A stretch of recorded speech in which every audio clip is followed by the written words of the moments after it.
Bonjour à tous et bienvenue dans ce nouveau live consacré à Parcoursup. Je suis Marine Hilario, journaliste à l'Étudiant et ce soir nous allons parler de la phase d'inscription qui a commencé hier.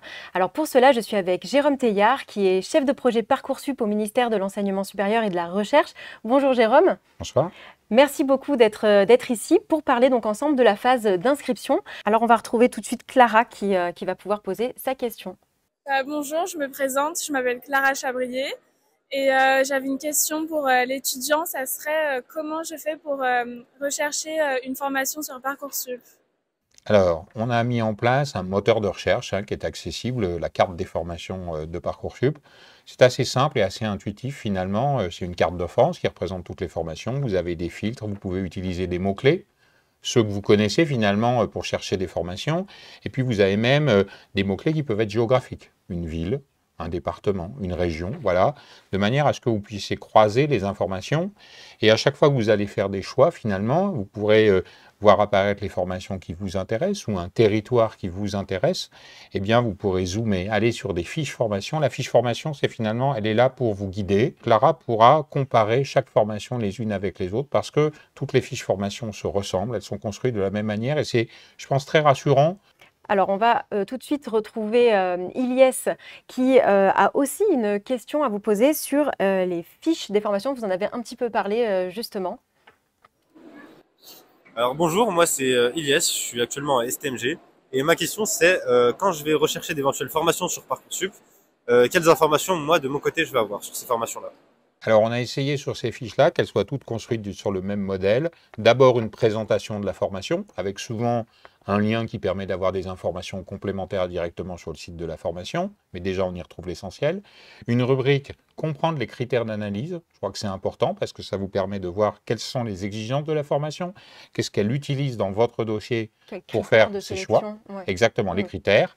Troisième rubrique, sur les modalités de candidature. Certaines formations ont des épreuves écrites de sélection ou orales, donc là, vous le verrez. Une rubrique concernant les chiffres clés, très intéressante. Vous y retrouvez le nombre de places, vous y retrouvez ce taux d'accès, est-ce que cette formation est très demandée, peu demandée au regard des informations qu'on avait en 2023. Et d'autres critères, par exemple, les BTS, les licences professionnelles, on y affiche des taux d'insertion. Une rubrique sur les débouchés, poursuite d'études, débouchés professionnels, évidemment. Et puis une rubrique contact, elle est importante. Vous y retrouvez des informations sur responsable pédagogique, responsable administratif d'un établissement. Et puis pour certains d'entre vous, peut-être concernés, si vous êtes en situation de handicap, eh bien un référent handicap qui est là pour vous accompagner, répondre à des questions qui sont spécifiques et correspondent à vos attentes.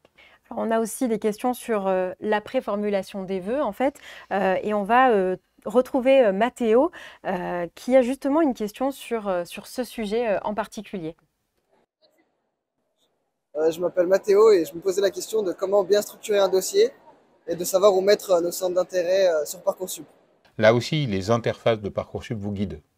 Vous aurez pour chaque formation, finalement, et chaque vœu que vous formulez, les éléments que vous devez renseigner.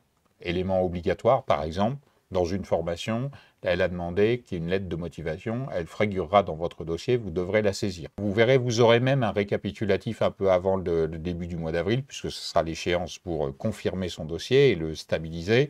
Vous aurez un rappel de Parcoursup en vous disant, voilà, sur chaque vœu, vous avez encore ça et ça à renseigner. On le voit quand c'est pas complet. Exactement. En tout cas, nous, on le voit et on vous le dit. Moi, j'aime beaucoup Parcoursup, mais vraiment, le conseil que je vous donne, c'est servez-vous-en comme une plateforme qui vous permet ensuite d'aller interagir avec les vrais gens. Vos enseignants, des étudiants, des enseignants du supérieur. Voilà, c'est ça, c'est le contact humain qui va vous dire tout d'un coup, ça vraiment, je suis motivé. Voilà, c'est pas une information à plat. Donc voilà, on est, et on travaille avec tous les lycées de France. On leur donne des ressources pour qu'ils soient capables de vous accompagner du mieux possible pour votre projet. Rendez-vous pour plus d'informations sur l'étudiant.fr.